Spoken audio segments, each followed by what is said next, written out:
Voici donc différents exercices concernant les limites en un réel et plus particulièrement ici ça va concerner dans un premier temps les asymptotes verticales.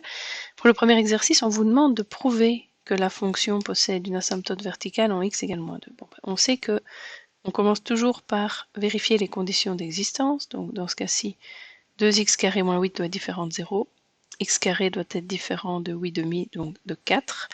Et quand on applique une racine carrée, il y a toujours deux solutions, donc x différentes plus ou moins 2. On a donc un domaine de la forme R privé de 2 et de moins 2. Donc 2 et moins 2 sont des points isolés qui sont exclus du domaine. Donc je peux dire que 2 et moins 2 sont des points qui appartiennent à l'adhérence de ce domaine. Donc les limites en 2 et en moins 2 ont du sens. Bon, ben ici on vous demande de prouver uniquement l'existence d'une asymptote verticale en moins 2, donc on ne va pas tout faire, on va juste faire la limite quand x tend vers moins 2 pour la fonction f de x qui nous est donnée. Donc l'étape suivante consiste à aller remplacer x par moins 2, donc on va avoir 3 fois moins 2 au carré plus 5 fois moins 2 plus 3, à diviser par 2 fois moins 2 au carré moins 8, ce qui fait 12 moins 10, 2 plus 3, ça fait 5 au numérateur sur 0. Alors ici, on ne vous demande pas de dire si ça tend vers plus ou moins l'infini, on vous demande juste de prouver l'existence d'une asymptote verticale. Donc ici, clairement, 5 divisé par 0, on sait que ce n'est pas réellement 5 divisé par 0, c'est quelque chose au numérateur qui s'approche de 5 qui va être divisé par quelque chose proche de 0, ça donne quelque chose d'infini, positif ou négatif, ici c'est pas la question. Et donc, il y a bien une asymptote verticale qui a pour équation x égale moins 2. Deuxième exercice, on vous demande d'observer l'expression et de préciser s'il y aura oui ou non une asymptote verticale. Première étape, je regarde les conditions d'existence de ma fonction. Donc ici, x doit être différent de moins 5. J'ai un domaine de la forme R privé de moins 5, donc j'ai bien un point isolé qui est exclu du domaine, donc moins 5, je sais qu'il va appartenir à l'adhérence de mon domaine.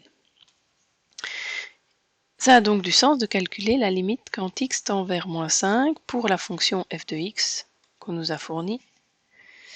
Ce qui veut dire que si je passe à la deuxième étape maintenant, je remplace x par moins 5, on a 1 moins 5 sur moins 5 plus 5, ça fait 6 sur 0, et 6 sur 0, même si je ne sais pas si c'est positif ou négatif, puisque ce n'est pas non plus demandé ici, je sais que ça donnera de l'infini, et qui dit le résultat d'une limite est égal à un réel sur 0, donc à de l'infini, possédera une asymptote verticale en x égale moins 5.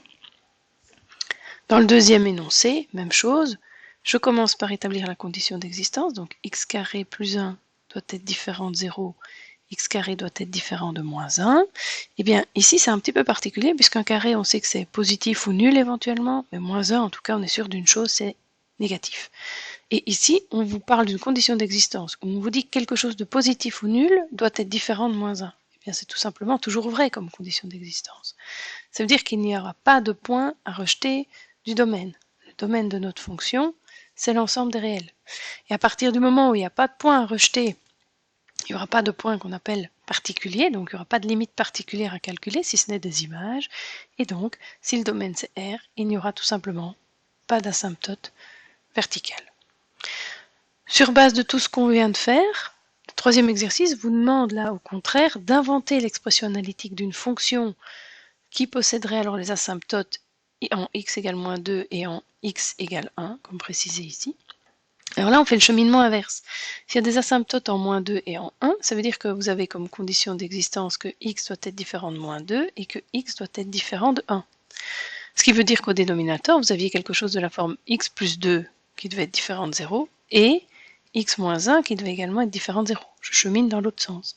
Un et en maths, ça se traduit par un fois. Donc en fait, il faut que x plus 2 soit différent de 0, mais x moins 1 aussi, c'est l'espèce de produit nul. Donc au dénominateur de notre fonction, on sait qu'on doit avoir un produit de la forme x plus 2 fois x moins 1. Alors il pourrait y avoir évidemment d'autres choses dans ce dénominateur du moment que ça n'induit pas des nouvelles conditions d'existence. Si vous avez envie de multiplier par un réel, ça ne change pas grand-chose, mais ce petit x3 que je viens d'ajouter n'est évidemment pas obligatoire et pourrait tout simplement vous compliquer la vie. Il reste quand même pour cette fonction à définir un numérateur, et le numérateur, ben là, vous pouvez prendre à peu près tout ce que vous voulez, du moment que ça ne vient pas simplifier vos conditions d'existence et évidemment les annuler. Donc par défaut, au numérateur, on placera toujours un réel. Alors ce réel, ça peut être 1, en général c'est ce qu'on prend pour ne pas se compliquer la vie, mais si vous avez envie de prendre -7, c'est tout aussi valable. Donc évitez de mettre des termes avec du x au numérateur s'il n'y a pas d'autres contraintes sur votre fonction. Considérez qu'ici, par défaut, c'est une constante, sauf si il y a d'autres informations qui vous sont fournies et imposées dans l'énoncé.